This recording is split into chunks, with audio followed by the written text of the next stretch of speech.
Y'all don't remember the Georgia Southern game, do you? I do. You know, I hope there's Bigfoot. I don't think there is. Like rat poison. All right, so It's Division I football! It ain't murals! All right. We are back. It's the Hoppy Huddle podcast. We're talking college football. And today it is the crown jewel at the end of the tunnel. It is the one you've all been waiting for. We're diving into the SEC previews, part 1. And we've got a lot to talk about today. We got some great teams we're going to roll through, and we're getting closer and closer towards the season. I say this every episode. I feel bad for this conference. I mean, we're on the verge. I mean, they haven't been in one national title in a couple of years. All right. I mean, should we worry about them? I don't know. Should we really devote 2 shows to them at this point? Okay. Come on now. Come on. Get your SEC hating out of the way. I will say this. I think there's a lot of teams. Josh Pate has said this, and I agree with him. I was thinking this all year. There are a lot of everybody in this conference thinks they're going 10-2. Okay, there are teams that aren't going 10-2 in this league. Yeah, I think there's 10 teams that think they're going 10-2 this year or 11-1, and it ain't going to happen. There's going to be some losses, and if we're going to tell you who those teams are going to, who those losses are going to I've got a wild prediction, which is that there are 0 undefeated SEC teams after the regular season.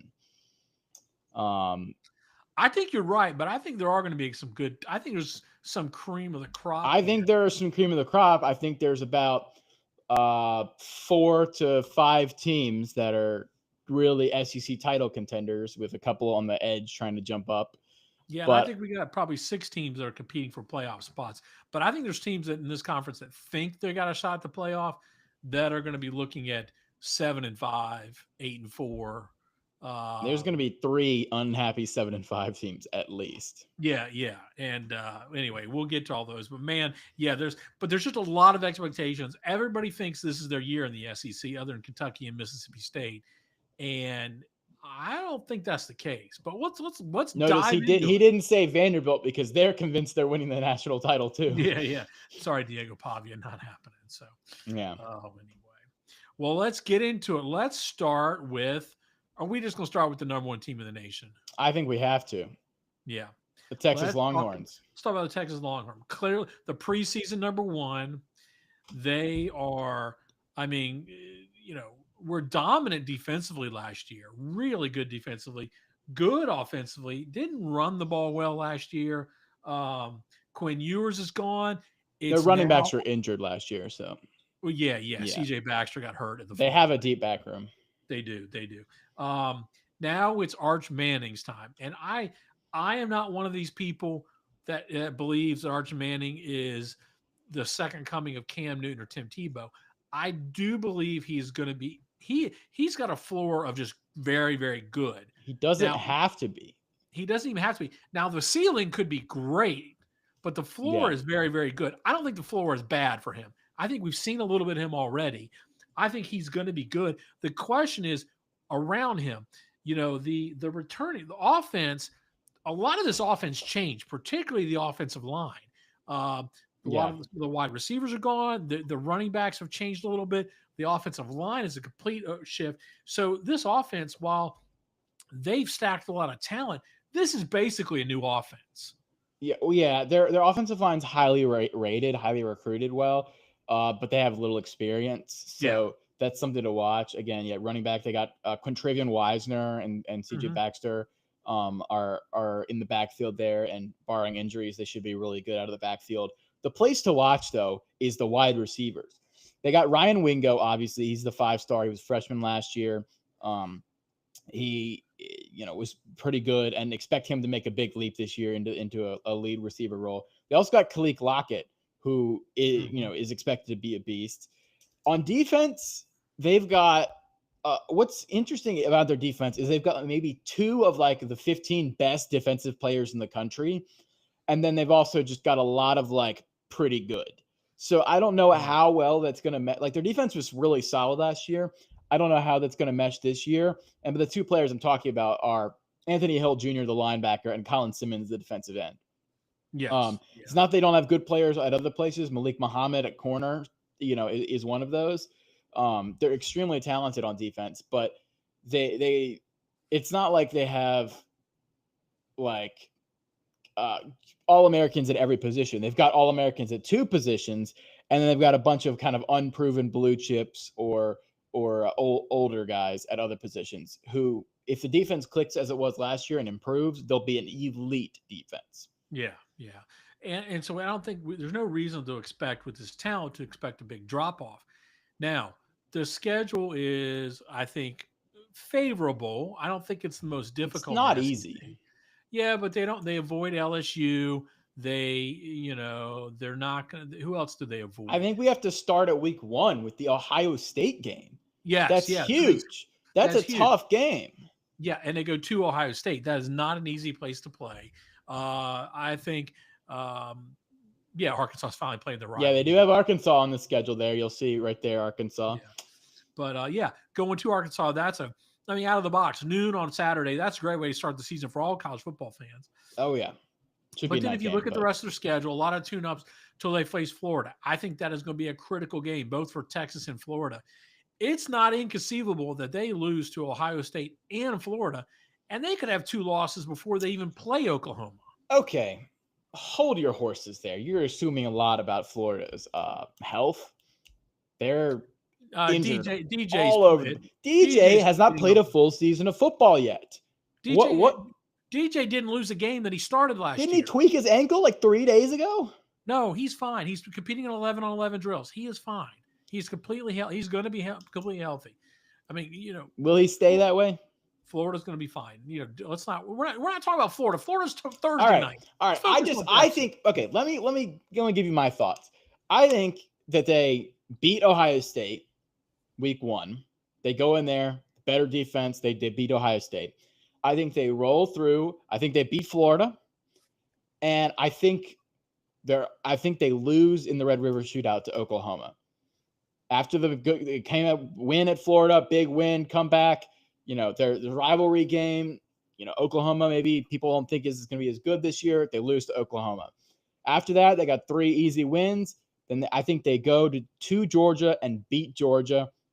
They, return the favor. I think then they beat Arkansas and A&M. So I have them at 11-1 with their only loss to Oklahoma. I could also see that loss coming to Georgia or Ohio State. I don't think they're losing to Florida. Yeah, that's interesting because I probably have them at, at one point, I've run all the schedules and we get to our show Sunday night. We'll talk about playoffs. At one point I had them 9-3.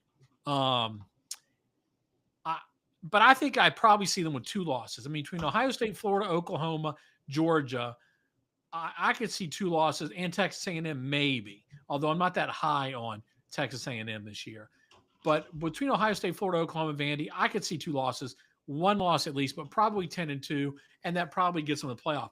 They are one of the 3 teams I think that can make the SEC title. I'm going to hold off a little bit. I'm still struggling which of the 3 teams I want to make the 2 teams in the SEC title game, but they're one of them. But I think a 10-2 season's in the cards. I have them in the SEC title game, and I actually I have Texas. Well, we'll get to it. But I'm gonna reveal my conference champions on our Sunday night show. But they're right there in the mix, competing for the championship. But I'm not really ready to go there yet. But more likely 10-2. I do, but I will tell you, in a couple of scenarios I ran, some simulations, I had them going 9-3 and missing the playoff. Yeah, I just don't see it. I think they're too talented. I think they're too good. I just don't see it happening. But yeah. All right. I told you we weren't going to agree on things tonight. Oh, we're going to have a lot of disagreements. This is going to be. I'm calling some shots today. I'm going to be making some bold predictions, and some people aren't going to like it. And here's the thing. Odds are both of us are going to be wrong because the way the SEC is structured this year, we just don't know what's going to happen. But I know it's craziness is going to happen. So I'm going to pick some wild picks just to try and lean into it, lean and predict the madness. Yeah, I'm trying to decide between one of 2 teams for one of the spots in the SEC title game. I know who one of the teams is going to be. Next up, Ah, the Alabama Crimson Tides. oh boy. Where do you want to start with them? Hey, did you know Ryan Williams is no longer 17 years old?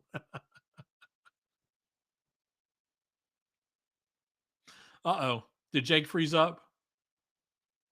Did we lose Jake? His hot takes burned the computer. Am I still talking? Reed, can you hear me? Shout out, give me a shout out in the chat, Reed. Anybody in the chat can hear me. Uh-oh. I'm getting text. Computer crash. Reed, can you hear me? All right.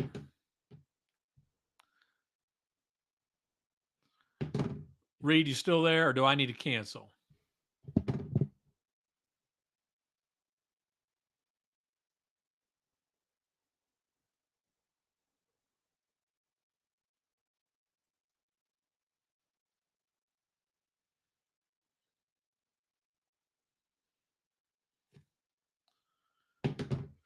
Reed, you there?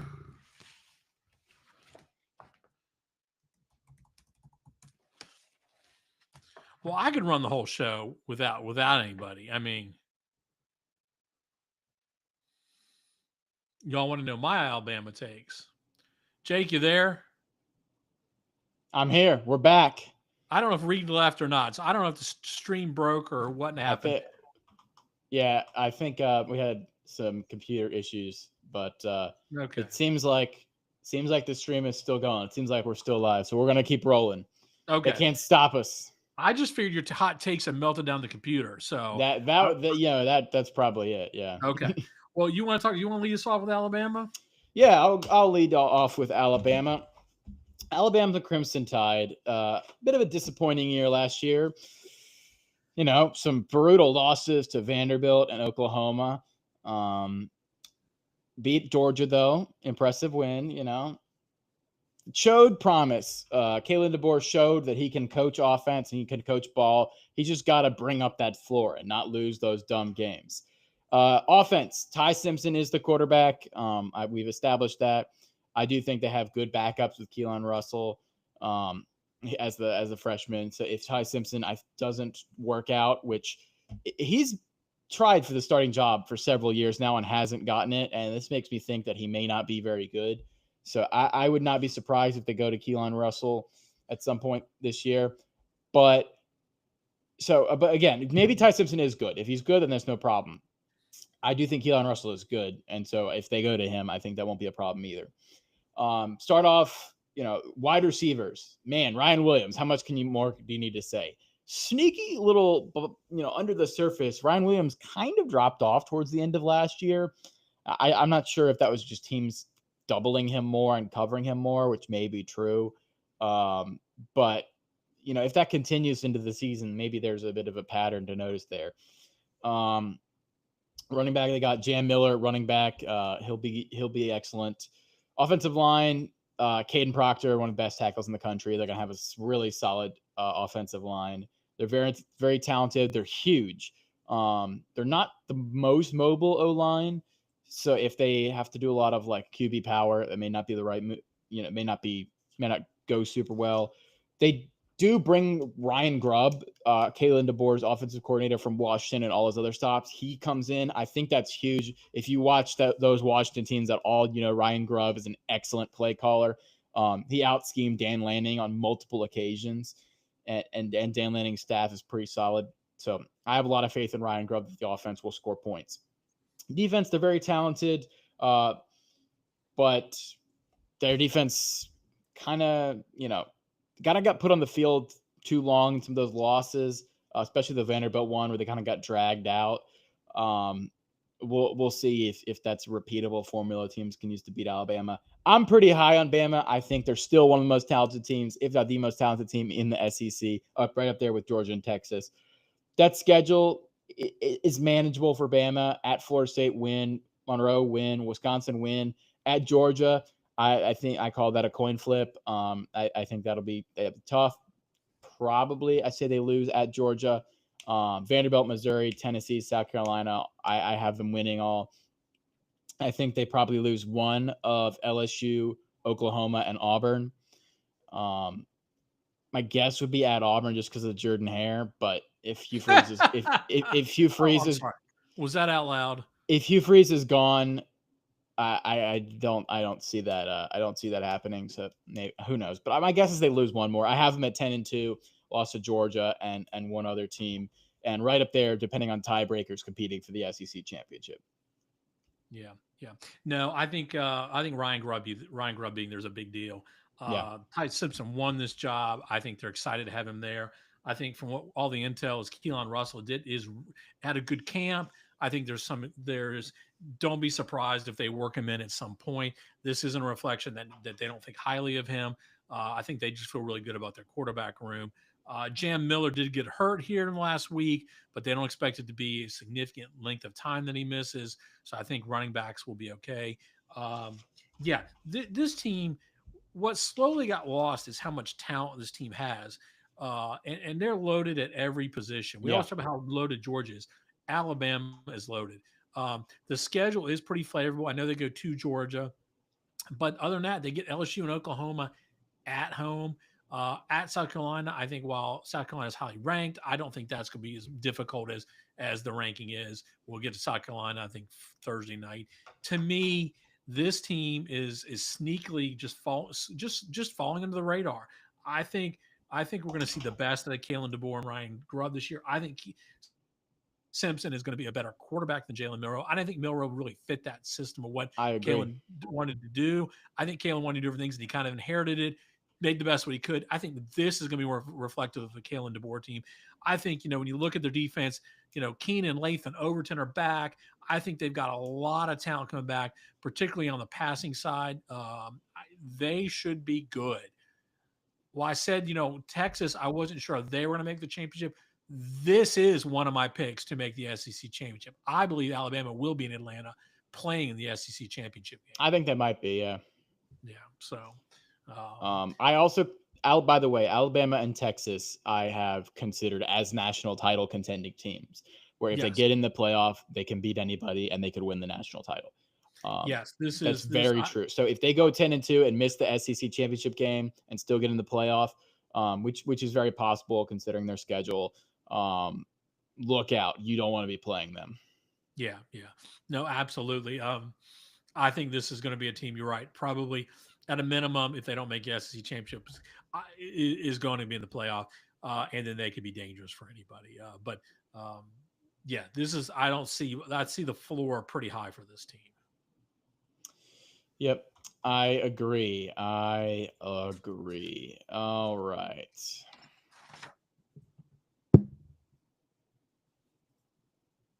Well, who is next? I know who's next. There we go. Let's get it. There we go. The Texas A&M Aggies. Texas A&M is an interesting team. Quarterback Marcel Reed, dual threat. What did they go last year, Dad? Can you remind me of their record last year? I'm pretty sure it was 8-4. Was it 8-4? Oh yeah, I think the Texas 8-4 went 8-4. They're the NC State of the SEC. You know what I have them going this year?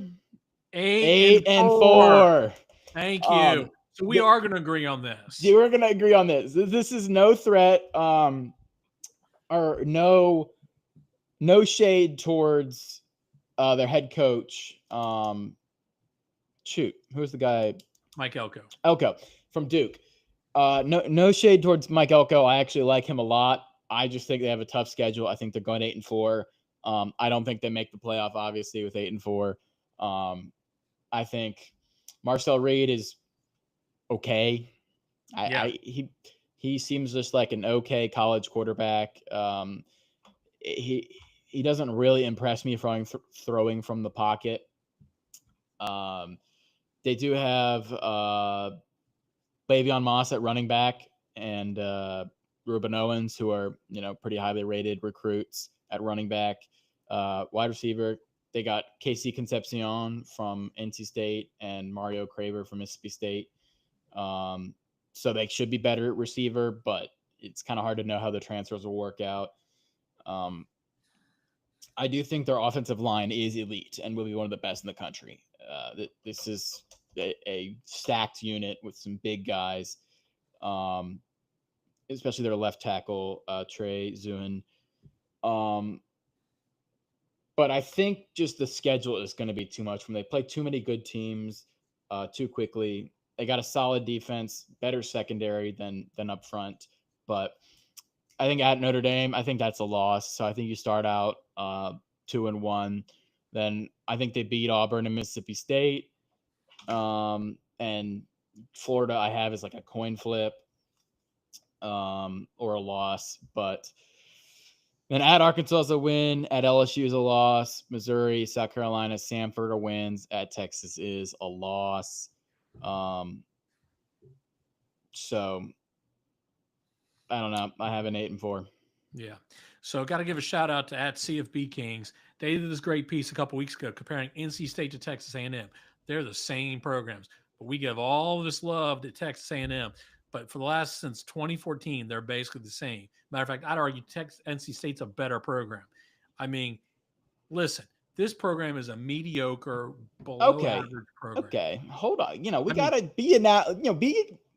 be critical here. Critical analysis. There's no lukewarm takes on this program. This program recruits at a high level and should be better. Tell me how many weeks they've been ranked in the college football top 25 since 2018. NC State 17, A&M 18. How many bowl appearances have they been in since 2014? NC State 9, Texas A&M 8, 9. 9-win seasons. NC State 3, Texas A&M 2 since 2018. I mean, I can go down the list here. Everybody thinks this team's great, and I don't buy it. I don't buy Marcel Reed as a quarterback. I don't. I watched him last year. He had one good game where one good half, I should say, where he looked okay. like he was okay. Beyond that, he couldn't do anything in the Texas game. Okay. I think Mike Elko's a good defensive coach, but honestly, their rushing defense wasn't very good last year. They gave up a lot on yards per carry, and especially explosive runs. I don't know that they've gotten that much better. So I don't see the love this team is getting in the preseason polls. I think this is a 8-4 team. It wouldn't shock me if they went 7-5. That schedule, I mean, they go to Missouri. I don't love Missouri that much, but I just don't know how good. I don't think Texas A&M is that great. If this team finishes 10-2, I'm not going to make some crazy predictions because we've seen predictions on the internet go bad for people. But I just don't see it. I don't see this team a playoff team that some people are talking about. Fringes. I see this team struggling to go down the stretch. I mean, I don't love South Carolina. I think South Carolina could beat them with Lenore Sellers. Yeah, I don't know. This is just not. Maybe Mike Elko is going to ramp this up, but I believe in quarterbacks. I believe quarterbacks help you win football games. Marcel Reed is not a quarterback that's going to win you football games, in my opinion. I also think the game's won at the line of scrimmage, and they have one of the best offensive lines in the country. So, really, I mean, the last year they were 29th in the Power Four. Yeah, I'm sorry, not the Power Four. In the Division I, they've got elite guys that 7 of their top 8 linemen are back, and they're all elite. Yeah, but passing was dreadful last year. Passing offense was 980. Well, I think that you put that more on the receivers, which is why they brought in the transfer guys. Yeah, but you have to have a quarterback and get on the ball. I don't think Reed can get on the ball. Maybe he can if he has receivers. Well, again, you drink the Kool-Aid down here in Texas. I'm not. I'm not a Texas A&M fan. I'm a Baylor fan. We don't like each other. One good year in 15 years, and that was when the COVID year happened. Right, but they bring in a level of talent that should, can give them an upside that's greater than a lot of other teams. Prove it to me, and then I'll believe it. But I believe in coaches. I don't believe in magic programs. All right, I believe in coaching. And I believe Mike Elko is a good coach. I've seen those Yell leaders. They're not doing anything special down there. Oh, well, we don't need to talk about that. Yeah. 8-4. Take it we agree, but I think we agree for different reasons. Yes. Okay. You have them like, they're cratering. I have like they're rising. I'm not cratering. I just think they are what they are. They're a best 8-4 program, and they're not elite. They are not. I mean, the next program we're talking about, Tennessee, at least has pushed into that upper echelon. I don't think Texas A&M's pushed there yet. Okay. We'll see. I told you we weren't agreeing tonight. I could just tell you. South Carolina. No, we're going to South Carolina. Oh, wait. Okay. Who are we going to? Fine. That's fine. You Okay. skipped over Tennessee. That's fine. Oh, we can do Tennessee. No. We're good. We're good. Okay. South Carolina, the Gamecocks. Lenore Sellers, Dylan Stewart. I'm done. No. But on a serious note, those are their two, best players by far. I think, the health of those two players will determine how good their season is. Lenore Sellers, can he improve his passing in some passing down situations? He's electric on the ground, running the ball and outside the pocket. So he's just fun to watch, man. I just love watching him play college football. He is that, like, you watch him and you're like, wow, look at this guy. Like, he's insane. Now, with that comes some really boneheaded plays. He takes a lot of sacks. He does. So you got to cut down on that, and you got to be a little better about throwing the ball away and then and passing the pocket. But they've got some talent. We're still waiting for Nick Harbor to break through. The speed, size, strength. Can he catch? I don't know. Running back losing Rocket Sanders is huge. Can they replace him with Faison? So I don't know. From Utah State, Rashul Faison. He should be good. On the D-line, they lost everybody except Dylan Stewart. So I expect him to be much weaker on the D-line because teams may just be able to double Dylan Stewart and get away with it this year when they couldn't have last year. So Dylan Stewart is still an absolute beast, and he's going to be a top NFL draft pick, and he will wreck at least one game, I think, just if him taking over. But I don't think they have the supporting cast in the front seven to let him run completely wild. So South Carolina, I think that they're probably going to be a slightly worse team. I have them at 7-5. A lot of people are way higher on them. I don't quite know why. I have them beating Virginia Tech, South Carolina State, Vanderbilt, Missouri, Kentucky, and then losing at LSU, OU, Bama, and A&M and Clemson. That's where I have those losses. I think they beat Ole Miss. Again, you could swap this kind of. I think they jump up and get one of those ranked teams. The stretch from October 11th to November 15th, that SEC stretch is a gauntlet. I think they jump up and beat one of those teams, but the rest of them, I don't think. I don't think they have the ability to just run the table through that, and I think Clemson gets the revenge game. But again, I don't know. It's rivalry, so. Yeah, this hinges on a couple of things. Lenore Sellers, I know NFL scouts are drooling over him. We need to see an improvement in the passing game and his ability to pass. Now, that also means you've got to have somebody catch the ball. I'm not a big believer in Nick Harbor. Just because you can run fast doesn't mean you can be productive. We have to see receiver. You got to see it on the field. I don't believe it's going to happen. Dylan Stewart obviously is a beast on the line there, but they lost too much else on the defensive end, and they don't recruit at the level that they need to replace not only the people on the line, but they lost their 4 best interior linemen from last year. Yeah, this is a team that can't. If you're going to lose your 4 best interior linemen, you just go over to the bench and get 4 more. South Carolina can't do that. Yep. I think if I'm Shane Beamer, I'm polishing that resume and seeing if I could do a reset somewhere this year. They're not going to fire him. No, I'm just thinking, at some point. I think they love him long term. I just don't know. Again, their recruiting isn't that good. Their recruiting's okay, but it's not. You can't do much better at South Carolina. I know that's my point. Is that where? Yeah. At some point, does Shane, who I think Shane's actually probably a pretty decent coach.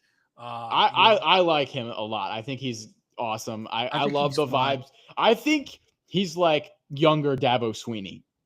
Yeah, I think they're really similar, and both teams will hate to hear that because they're rivals, but they're really similar. Yeah, there's a ceiling on recruiting in South Carolina, what you're competing against. I don't see this team pushing. People have playoff expectations of this team. This team is ranked. What are they ranked preseason? I have no Like idea. I don't 10, know. 12, 13, something crazy. I don't see it. Yeah, Let me they're not. yeah. They will No, not no, be. no. I see this as Um, at least a probably a 4-loss team, maybe 5. Things could go really south and they can lose 6 too. That's not impossible. Uh, yeah. and so yeah, I like Shane Beaver, but I think this is a big step. This is a step back from the 9 wins last year. Um, I, again, there's ceilings here, especially on the recruiting front, and I think that's going to show this year. Yep. I tend to agree. Yeah. All right. Tennessee Speaking of step backs, Volunteers. You know, the thing with Tennessee,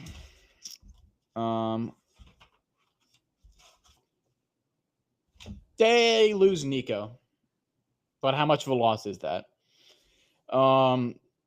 They've got Joey Aguilar, and who ended up with the starting job? It was the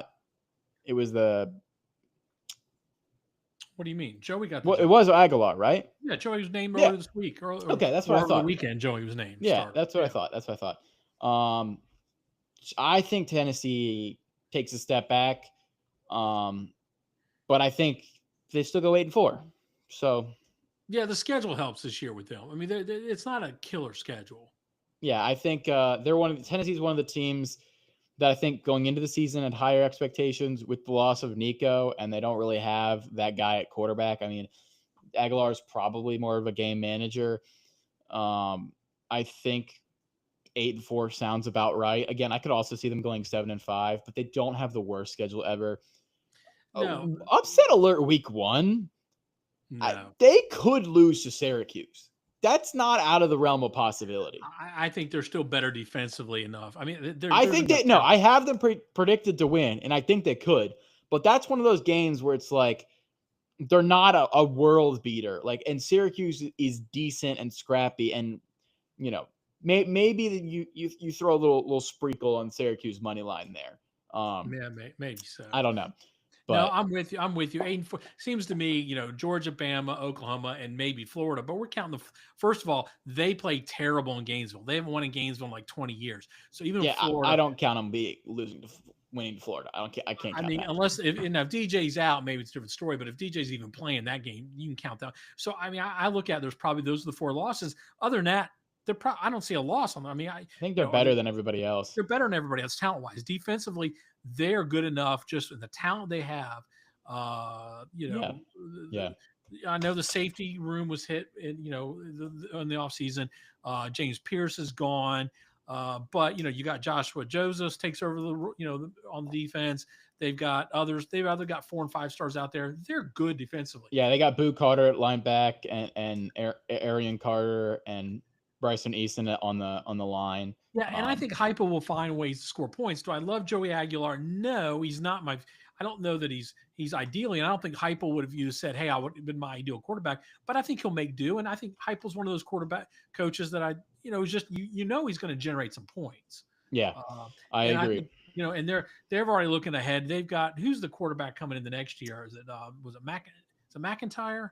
It's something I can't remember. They got a big 5-star coming in next year. They got a 5-star coming in next year, so they're going to be fine. This may be again. Tennessee's going to be fine long term. Heupel's going to be fine. This may just be a year where they're a hold steady and reload kind of year. Like but I don't. Again, they feel very different than Texas A&M. I feel just okay. This is going to be a down year. It's okay to have a down year. I kind of have them in the same boat, kind of hold steady, upward trajectory possible in the next year, maybe. Yeah, and again, this is not. I'm not throwing it out there that they couldn't do better, but you would need probably some offensive performance that we can have predicted. Yeah, absolutely. So yeah. All right. Next up, Boomer Sooner, Oklahoma. This is where I think we're going to disagree the most heavily. You think? I'll let you go first then. I think I am very high on Oklahoma. And yeah, I know this is going to be kind of crazy, but I think if you look past the bad record of Oklahoma last year, you'll see one of the best defenses in the country, right? On defense. And they bring almost everybody back. Venables is a good defensive play caller. He's taken over play calling. They got rid of Ted Roof, right? They've got an elite defensive line, like, up there with the best in the SEC on the defensive line. Dominic Williams, Mason Thomas, and Jaden Jackson. They brought in transfers from FSU and Georgia. Linebackers are also elite, and corners Eli Bowden is fantastic. Wide receivers, they're much improved. First of all, even if they had just stayed healthy from last year and not added any guys, they would be much better. But they brought in some guys. Deion Burks is still really good. He's back for another year. They got transfers all over. They got good running backs. They brought in Jaden Ott from Cal, who was fantastic in the couple of games he played last year. Taylor Tatum and Barnes are also in the backfield there. I think the biggest thing is I'm a John Mateer believer. I watched a lot of Washington State last year, which tells you just, the kind of person I am. And the combination of John Mateer and offensive coordinator Ben Arbuckle was electric. And I think that is going to translate to the SEC. I think Oklahoma, their offensive line was not fantastic last year. I think they have, they also were injured across the offensive line for a lot of last year. They have 4 returning starters and, one highly rated transfer. I think that plus a mobile quarterback and some much smarter play calling from Ben Arbuckle, I think makes an elite offense. And I have Oklahoma going 9-3 or 10-2. And I think they will be on the cusp of making the SEC championship game. I'm not quite ready to say that they'll make it, but I think they'll be on the cusp and they'll be competing for a playoff spot.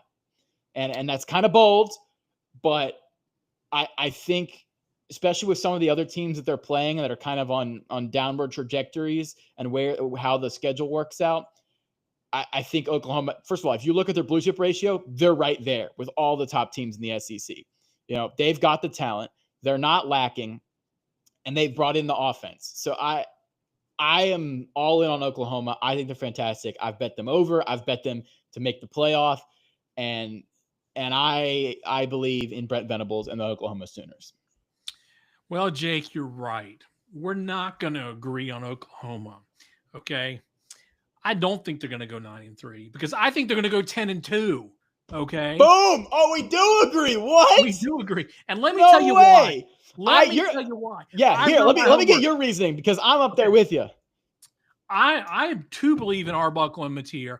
I've come around on them, and I probably wasn't there 5 months ago, but I've done a little homework.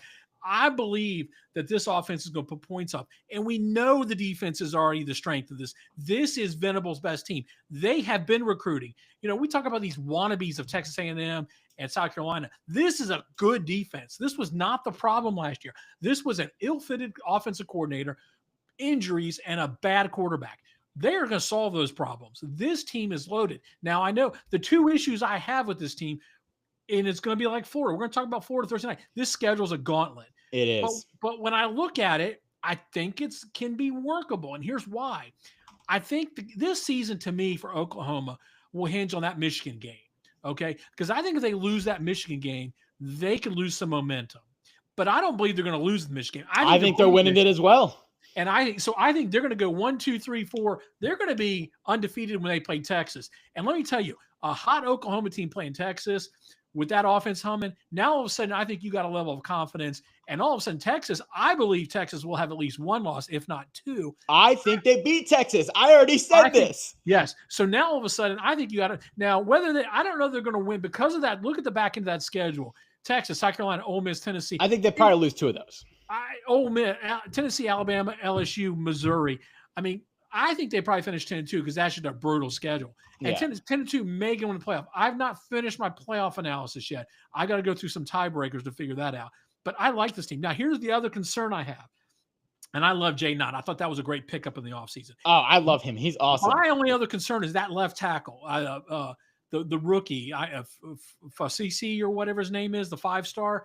I don't love starting a left tackle at freshman. He's got the size, though. I know, but I just worry, you're depending a lot on a line that it worries me a little bit. I think they'll be okay, but I love this Oklahoma team. I think they've got what it takes. And some teams have to take losses in this league. I think Oklahoma's going to be the one given the losses. I actually agree. And you're right about them recruiting. If you look at Oklahoma versus some of the teams they get compared to, Texas A&M, South Carolina, Tennessee, Oklahoma recruits top 10 classes every year. Every year. Consistent. And the other teams on that list do not.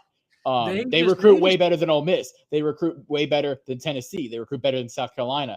Sometimes they recruit better than Auburn. It was an offensive coaching. It was an offensive system, and it was a quarterback issue. Yeah. Those have gotten resolved in one fell swoop. I think this is a legitimate playoff team. But let's be clear. This is the year for Venables. If he doesn't get it this year, he's gone. He's gone.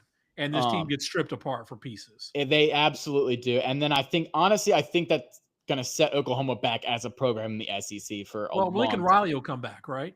Oh, that's funny. They'll never take him back. I think Heupel may get the call. Oh, yeah. Oh, goodness. No. Yeah, I think Lincoln's got a better chance of getting back than that. No, I'm trolling. But speaking of losses.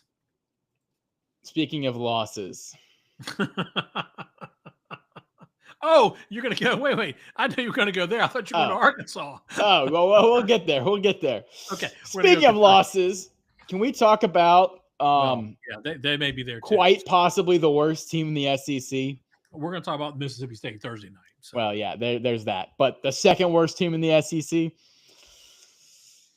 Yeah, this is bad. Do we think Mark Stoops can hang on long enough to see the Iowa job come open?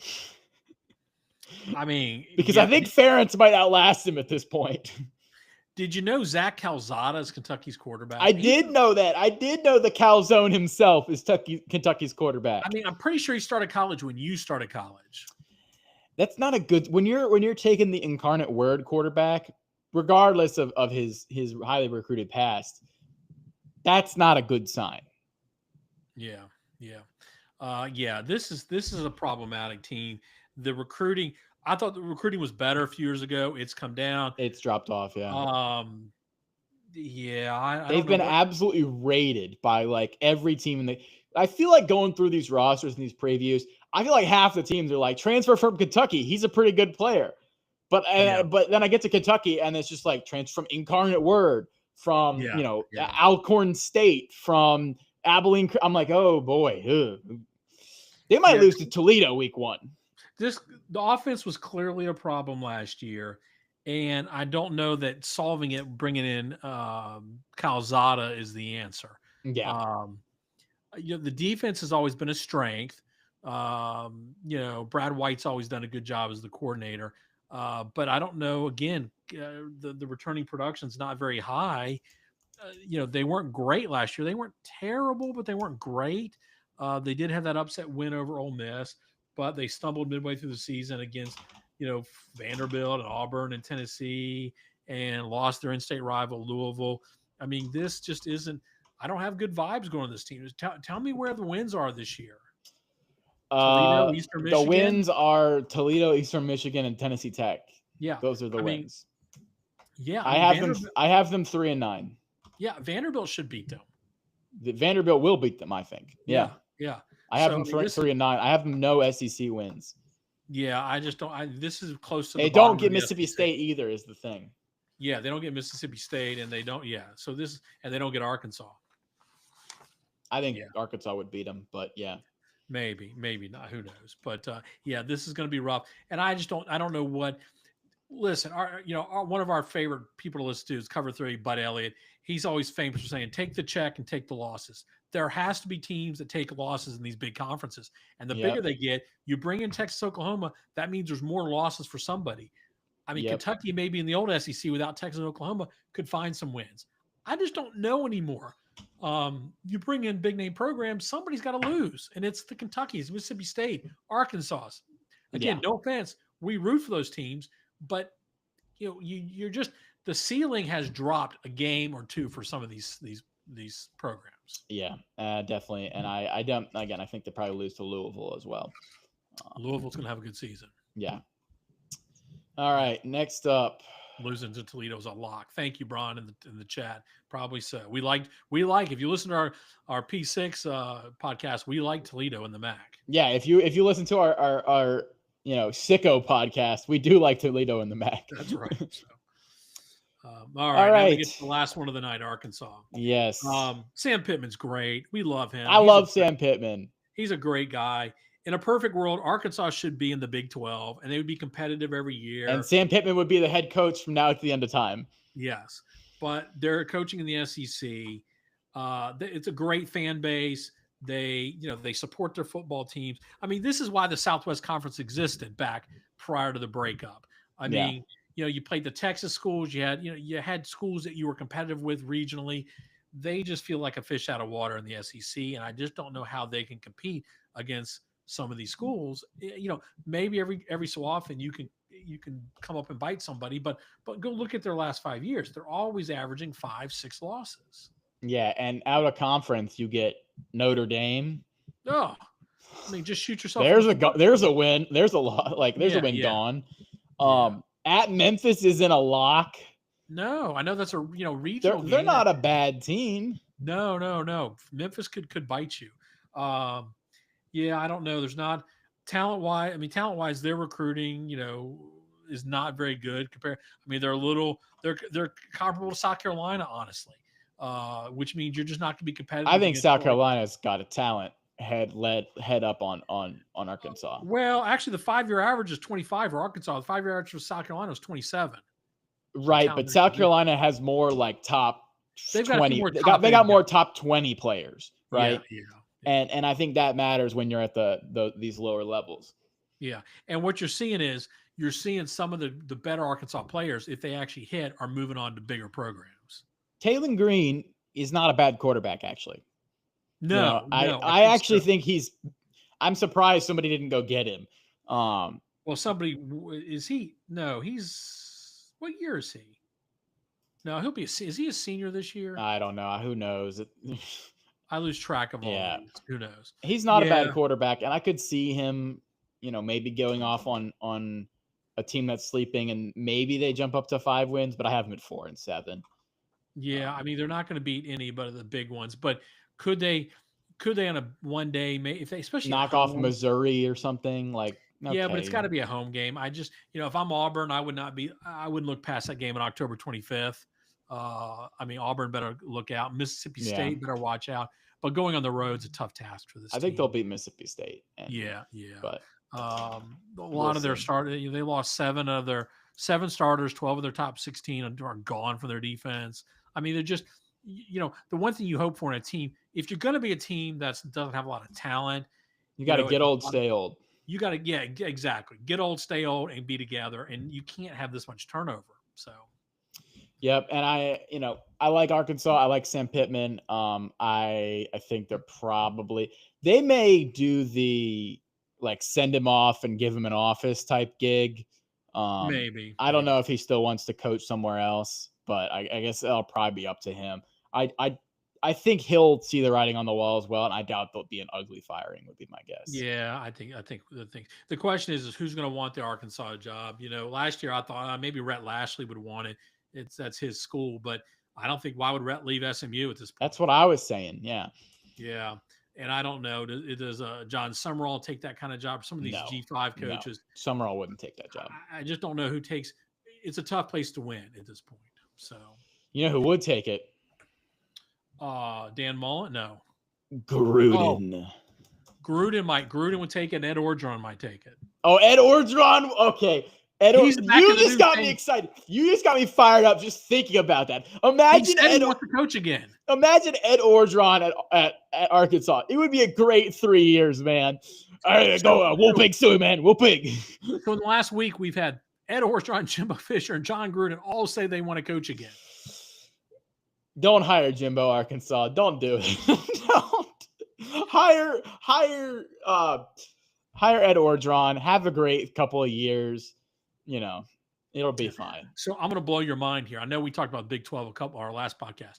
Imagine Texas Tech doesn't finish as high. They go out and get John Gruden at Texas Tech. Would they do that? I don't know. Listen, I think John Gruden can be a really good coach.